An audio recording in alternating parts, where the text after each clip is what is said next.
கடவுளின் வாய்ச்சொல்லால் ஒவ்வொன்றாலும் வாழ்வர். இது இயேசு கிறிஸ்துவுக்குள் பிரியமான என் சகோதர சகோதரிகளே, இந்த நிமிட நெஞ்சதுக்கு இயேசுவின் நாமத்தில் நான் உடைய அன்போடு அழைக்கிறேன். கடவுளுடைய வாய்ச்சொல் ஒவ்வொன்றாலும் வாழ்வர். அதான் ஏற்கனவே நாம் வாசித்தது போல மத்தேயு நற்செய்தி 4 நாங்கள் வாசிப்பது போல மனிதன் அப்பத்தினால் மட்டுமன்று கடவுள் வாயினின்று வரும் ஒவ்வொரு சொல்லினாலும் உயிர் வாழ்கிறான்.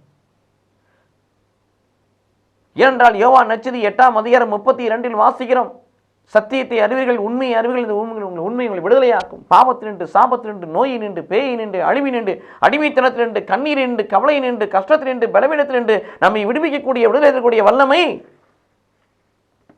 கிறிஸ்துவின் வார்த்தைக்கு உண்டு.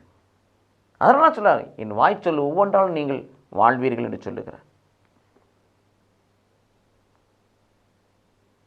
அந்த வார்த்தையை நம்மை குணப்படுத்துகிறது. 107:20 திருப்பாடல் வாசிக்கிற கடவுள் தன் வார்த்தையை அனுப்பி அவர்களை குணப்படுத்தினார்.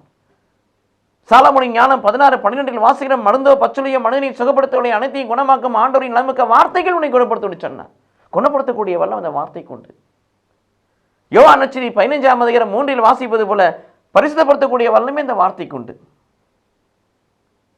இவ்விதமாக பலவிதமான காரியங்கள் நாம் சொல்லிக்கொண்டே போகலாம் பிரியமானவர்களே.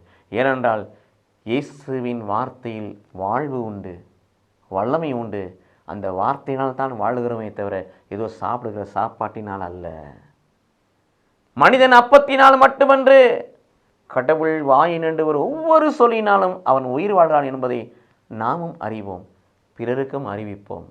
பிறர் ஆண்டவர் பக்கமாய் அழைத்து செல்வோம், அவர்களை ஆண்டவருக்கு சொந்தமாக்குவோம், நாமும் சொந்தமாக்குவோம். கடவுள் நம்மை ஆசீர்வதிப்பாராக. ஆமென்.